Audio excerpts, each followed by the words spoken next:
No one's talked that way Well, all the to a president. podcasters that have had the president on now, they don't do their court gesture. They don't do it. They just they suck up to him. Yeah. So the comedians Yep. that have had that are podcasters that have had Trump on, they're not doing their job. Yeah. Yeah. That's not the job of a comedian. You are to challenge. Yeah. You are to make uncomfortable. You're not to sit there and fake laugh. Yep. That is not the job of the court jester. Yeah. Period. So there is a difference. People were actually, somebody yesterday was talking to me about that, about, political influence through comedy and all that stuff. I'm more interested in the comedy first. Me too. I do hear a lot of talk about how Dave Chappelle is one of the greatest comedians and how he's probably the greatest, and he's this philosopher and everything like that. But the comedy to me comes first, right? And to me, as Zach is saying, your job is to inform through comedy. And when you have the opportunity to do so and you don't, it then now cheapens the product, right? So then those who do are seen as like an outcast, or when everybody should be doing so. And so what we're talking about here is how many people are intimidated by Trump as a comedian. I think also we're in an era where there's so much benefit when it comes to access. There's so much monetary value when it comes to who you can get on your platform, who you could talk to, and then just being friends with people in office, getting invited to the White House, getting invited to these parties, and just being able to say, "Yeah, I was at this place with this person doing this thing, and it was so cool." These comedians, whether it's Andrew Schultz, Joe Rogan, and then who have Trump on their podcast and don't use that opportunity to ask them the tough questions, it just comes off as them trying to suck up to the dictator or the king, so that they're not on the bad side of things, that they're not, when things are going bad, they're safe in a sense. That's how it almost comes off to me. Well, I do wanna also kind of with that too, and I don't even want to even because the president too is kind of is what he just said, but even those who have governors, mayors, like if you have the availability See, now you're to making speak. me feel like I gotta bring my clip up with the. I'll bring it back. Now I feel like I gotta bring it with the my guy Jon Stewart. I'm sorry. Go ahead. Finish what you're saying. No, I mean, but we're on the same wavelength as far as like the responsibility of, again, we talking about independent journalism now at this point. As a comedian, you should be operating as an independent journalist, and regardless with the access that you have, because how the fuck did you get the access in the first place? You were you were a comedian. You did not get into these rooms without being a version of yourself. And if the I'll. version of yourself, go ahead, go No, ahead. no, no, no, no, no. I want you to finish that. Actually, you're saying it's been a facts. Well, the reason why I'm saying is because with Zach's show, he had Barack on, Hmm. and that was, regardless of the Fox News or the CNNs or MSNBCs or whatever the case may be, um, Barack and Zach Galifianakis was one of the most um, highly entertaining, and I would say I won't necessarily say contentious or combative, but it made him uncomfortable if you go back and watch, that episode of the show. And so I do want to go back and just play a little bit more of Zach. He leads into another point that I want to talk Before you about. before you get to that though, Go ahead. when he talks about the role of the court jester, right? It's always been that they through satire make fun of the current state of affairs.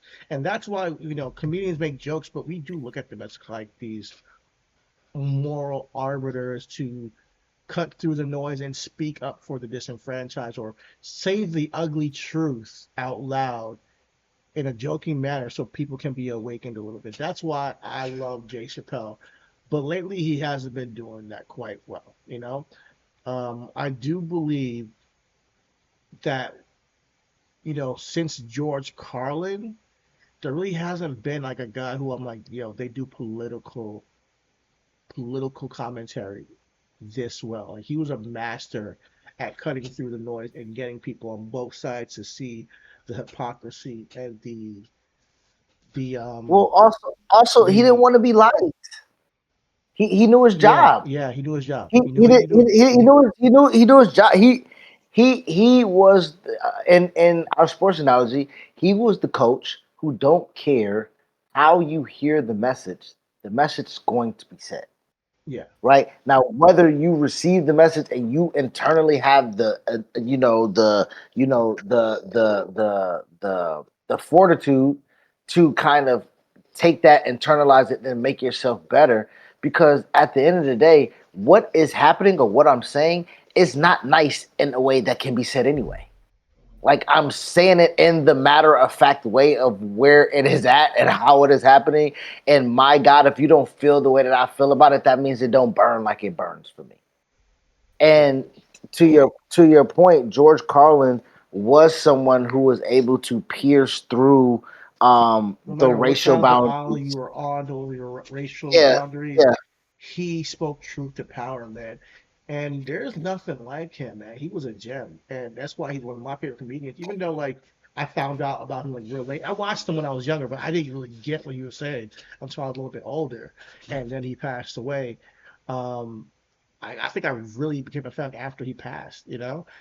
So I just wish that the comedians of today um, were that brave because we need it. Well, the ones And that are not doing are not doing comedy anymore. We talk about Seth Rogen, or we talk about a Zach Galifianakis. Like these guys are more important in the role that they're in currently, that they aren't the comedians anymore. Like there's they more have money graduated. in being a podcaster, a comedic actor, not going on stage and doing this stand up. I think you gotta truly love stand up nowadays to do it because right now there's so much money in not rocking the boat. Let's be real. There's so much money in not rocking the boat. You can watch the Joe Rogan podcast from 15 years ago or 10 years ago and watch Joe Rogan podcast today.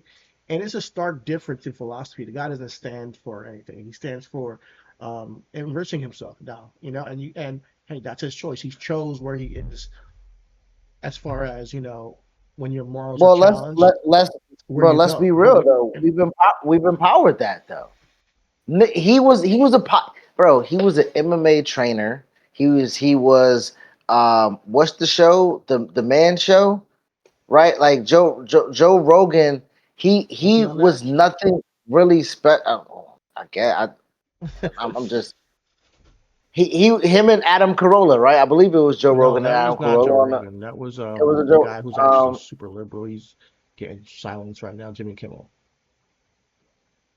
You right. I mixed them boys up. Mhm. I mixed them boys up. My bad. He had My Fear bad. Factor, Joe Rogan. He had Fear Factor. So Fear Factor. Okay. Yeah, his Again, stand up, his stand up wasn't really that great, anyways. But nothing, yeah, nothing good. Not, in the realm of man show, like nothing good. He had people eat cow testicles.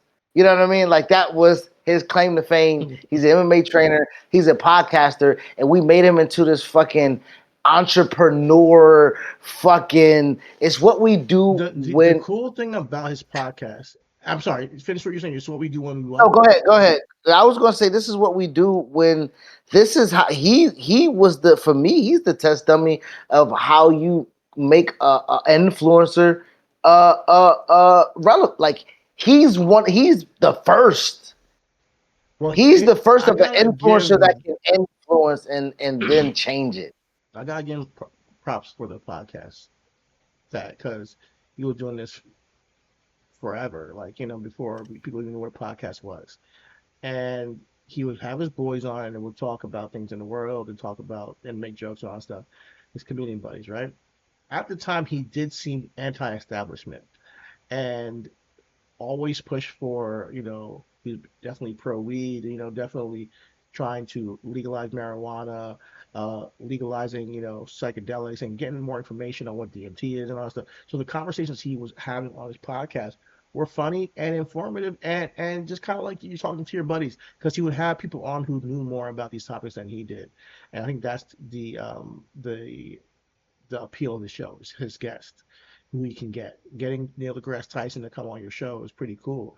If you don't know much about science, but you can then ask some questions about, was the moon landing fake, do you believe in global warming, and get some real um, scientific, facts behind it, or studies behind it, and I, I and used tell I you used to think he was just history. like the conspiracy theorist guy. I thought his claim to fame was like He's that a, too. a Yeah. lot of a lot of bros followed him because he had a lot of bro conversations. You know how we Yeah. talk about barbershop conversations? He had a lot of bro conversations. And to your Hmm. point, he was famous enough through the fear factor being on syndicated television and had enough money enough with the production to where he put the podcast out and it had the connections. But to your point, like it was informative, but to, but when you was like anti-establishment, what was the establishment at that time? It was Barack Obama, right? It was it's Hmm. during his presidency, so Barack his Obama, anti-establishment even is the first Trump, his term, he did push back, a lot more than he did now, 100%. He wasn't with a lot of what Trump was doing. He loved Bernie Sanders at one point, so he doesn't really have a real strong political identity until recently, where he's super MAGA, and he will have on the entire Epstein class on his podcast and act like nothing's happening, and a little every now and then he'll be like, "Oh man, what are we doing in this war?" Right? And that's it. That's the extent you'll get of pushback from this guy because he's selling supplements. He has his connections with people in the administration. He's trying to push for a psychedelic bill. So there's no way that he's gonna be able to. He's trying to say anything. Much and also there's once you get that high, access is more valuable than money itself. but this is what I'm Look at trying to Elon say. Musk. Comedians have never been this, This rich, right? this That's what I'm trying to this say. But connected even to but that's what I'm saying because your comedians yeah. don't mind being rich.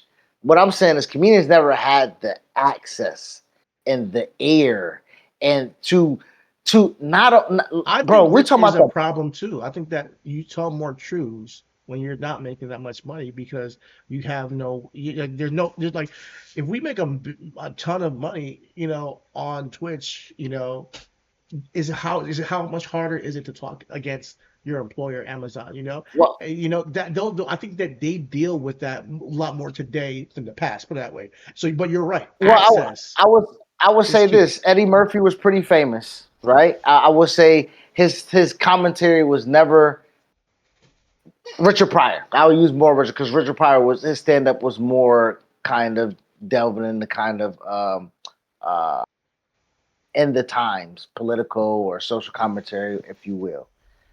As famous as Richard was and the access that Richard had, or whatever the case would be, as much money as Richard made, I, I've never kind of then heard that be compromised because the access of which he gained to. I'm still gonna talk about Michael. You know what I'm saying? Like I'm and Michael gonna call me on the phone. I'm still gonna talk about Bill Cosby. Bill Cosby told me to shut the fuck up. You know what I'm saying? Like the access that I have does not change Compromised who by all. how about my so Yeah. back to the Dave Chappelle thing to kind of put this in the loop. He had the interview and they asked him what changed with you going over to Israel, and he was like, nothing's changed really, honestly, like because we still operate in this capitalistic society. So my moral stance changed.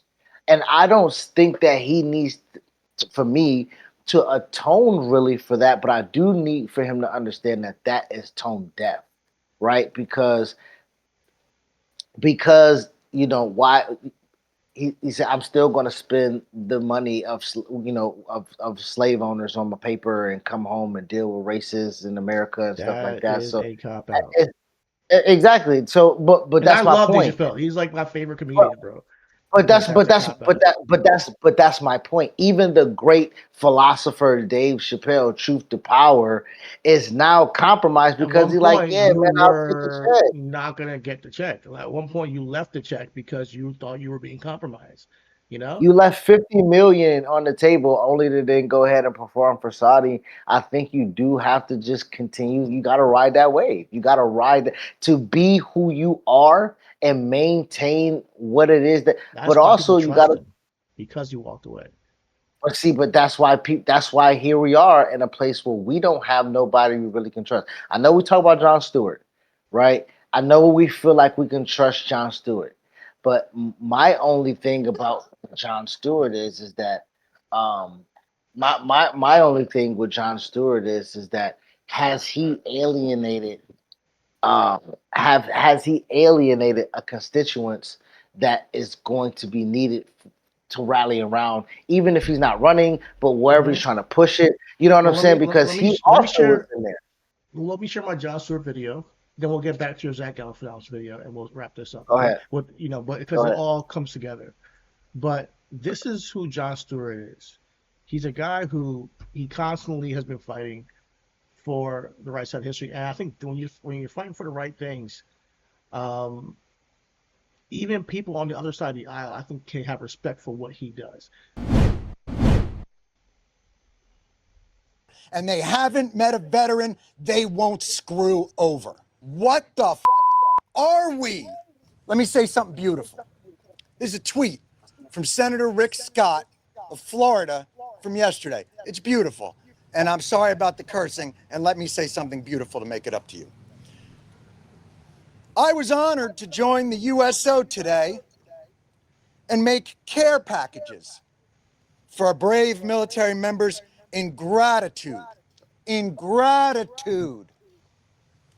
of their sacrifice and service to our nation. And there's a beautiful picture. I wish you could see it. He's standing with a little package. Did you get the package? I think it has M&Ms in it and some cookies and some moist towelettes. I don't even know, honestly, I don't even know what to say. I've been coming down here 10, 15 years. I'm used to the hypocrisy. Christina King will tell you from VFW. She sat in an office with Mitch McConnell and a war veteran from Kentucky, and he looked that man in the eyes and he said, we'll get it done. And he lied to him. They vote for it year after year after year. You don't support the troops, you support the war machine. And he's pretending that this. Get back to that in a second. That's just one clip of him, fighting for the troops. And I think even the right wing could kind of support that, because either the right wing has tons of Army veterans who come back and have been let that down by what they were promised. And I think that he already helped people who suffered from 9/11 and got them paid. The firefighters and officers who suffered from conditions from that, and the families who lost people as well, who never got reimbursed or helped with their conditions after they got cancer They never and got lung compensated in any way. disease and all that stuff, and he actually helped get that through.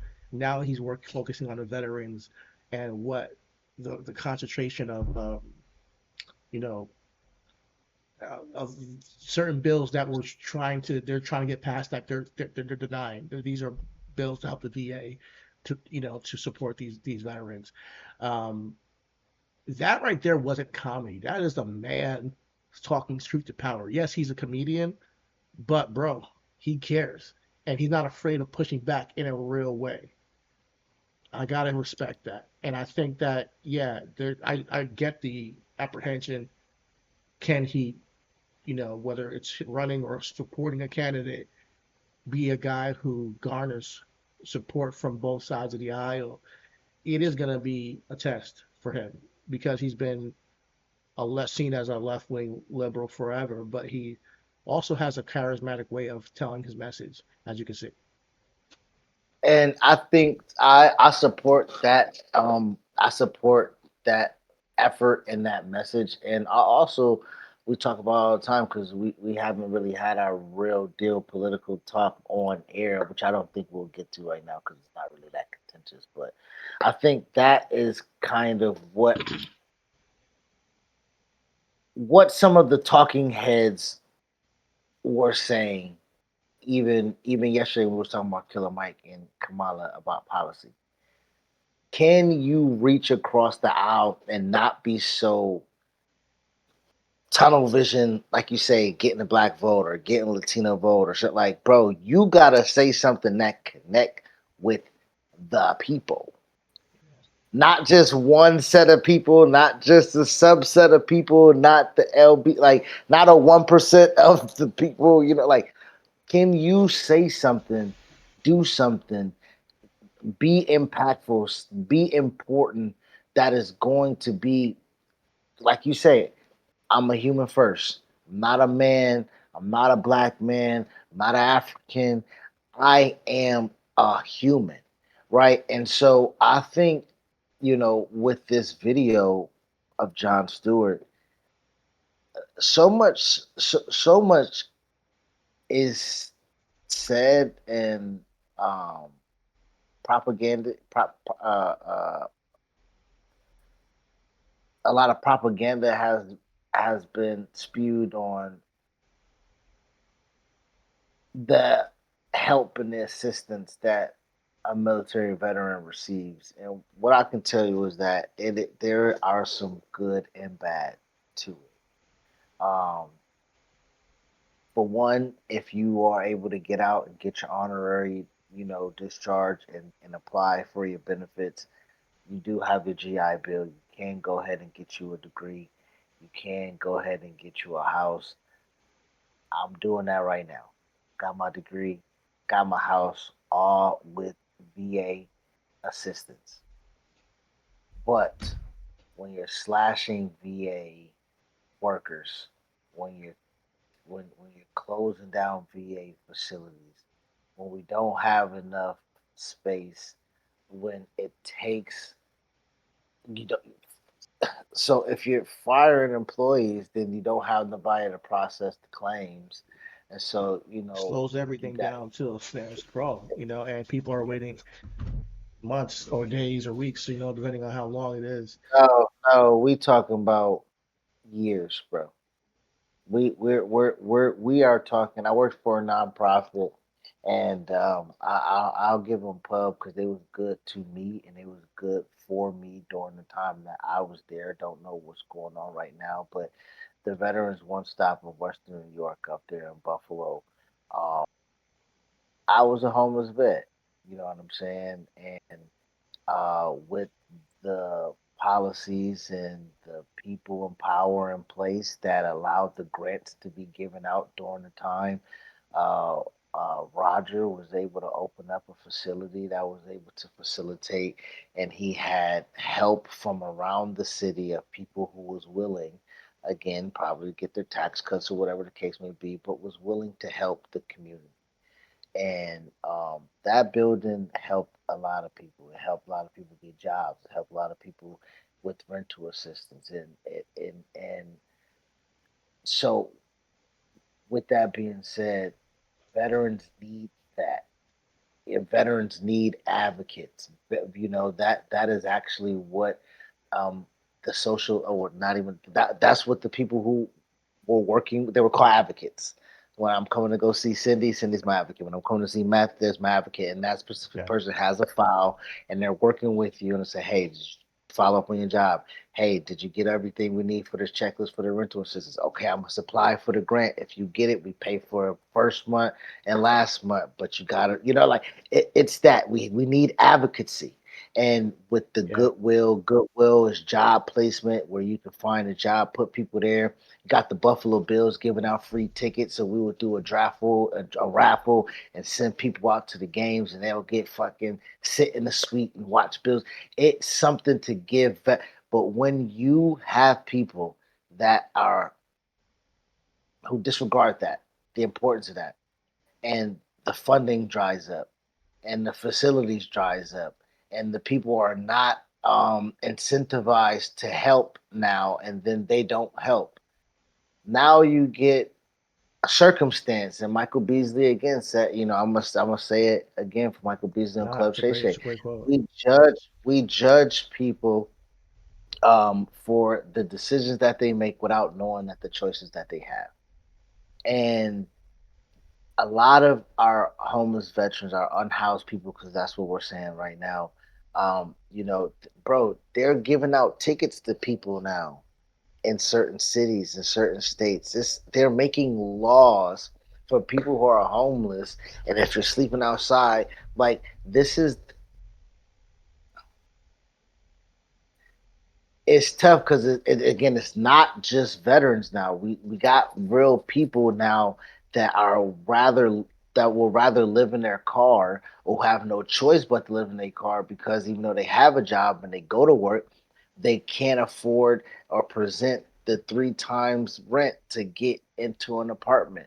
Or they don't have the credit score to get their home loan when there's grants and stuff like that for you to like and you do need someone with power, with a voice, who have Yeah. power to sway things and say things and be able to be like, hey, do you hear me? Like I forget everything in the past. Like right now, do you see what's going on right now? Yeah. Is there something that we can do to change something that's like right now? Okay, because this is real. Um, how you say that does matter.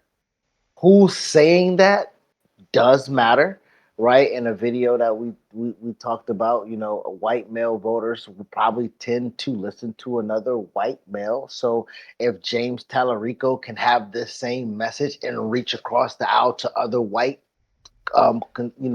like And there's something to white be males, like said. I mean that might help. That might work. Yep, absolutely. It's we trust people that we feel like we know or we're familiar with. And there's something to be said about celebrity. Let's be real. That's why Trump is in the office, and that's why I do like seeing somebody who's like you talked about the lady yesterday at the billionaires ball. For Yes, yes, the yes. woman from I forget her Uh, name, but from from Abbott Abbott. Elementary, and we Yep. need people with some face value, face card value to do these things and to talk truth to power because people listen more. It's just the nature. They trust the face they've seen before.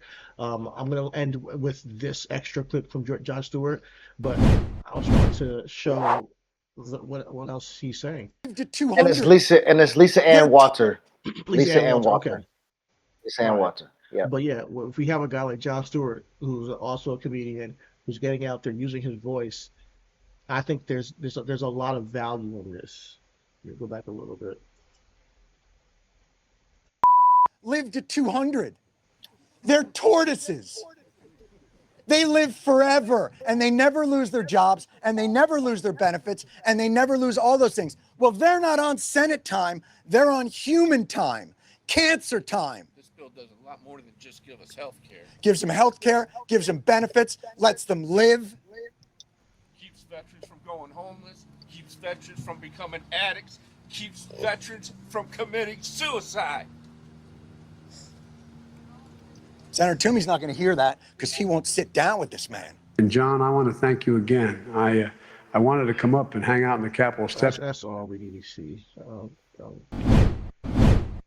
out to Joe Biden, but he's just giving thanks to Jon Stewart. And there's also a video of him sitting down with a guy in Arizona and telling him to his face about the election not being stolen in Arizona. Like so there's that's when I talk about people who are sitting down with politicians, that's what made me think about this video with Jon Stewart. But I think what's more important is what he's doing for the vets right now. Yeah, man, more power to him. And in this serious times, I think Jon Stewart, what he does on the Daily Show, combined with what he does behind the scenes, is the closest thing I've seen to George Carlin. You know, it's not the same, but it's the closest thing I've seen somebody who's in a The high closest thing. position who honestly is not trying to cause division, but just trying to speak about the truth and what's proper for helping people and in this world and seeing through the veil of you know this person, that person, the rich, the poor, the black, white, whatever it may be, right, left. I think he sees through it in a very sound way. So if he does support a candidate, or if he happens to run for something himself, I think I would support him. Um, Yeah, I think he has the right amount of he's first things first, right gender, right complexion. Let's just check those two boxes out the way. And I think out the end of the day, he has the right fervor. He has the right message. He has the right tonality. Right? You know how I just said if we can take somebody with Bernie Sanders and put that in somebody that's just a little bit more energetic. I don't mhm. think we need an AOC, unfortunately, because I think that is a little bit di- divisive of how it'll be I like me presented. some AUC, but I will say this: she's young. She's younger than typically. She's not that young, but typical people who are old. But I don't know if that's a problem in today's day and age.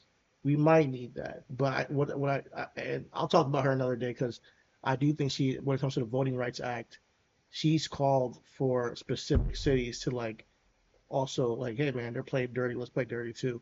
And the Democrats not just taking everything lying down and being the party of decorum all the time. That's fine. You guys set the rules. Let's play by the rules, that the same rules. We're not playing, you know. So Bro, I respect that. I've been waiting for somebody to do that, bro. I've been waiting for somebody to Cody poke somebody in the eye, bro. Yeah, but you're right. Co- Jon Stewart does have a lot going for him that could work. You never know, man. People like celebrity, bro, and he's a way better celebrity than Donald Trump. I'll say, Bro, but you know. if he can get behind if he can get behind somebody, you know what I'm saying? I don't know how Mondani can propel himself from mayor to presidential candidate, but we've seen crazier shit happen Unfortunately, he before. wasn't born in the United States, so he can never be president. But Nigga, I wish. unfortunately, a person with a felony couldn't be president either. So I don't want to hear it, man. We can figure something out.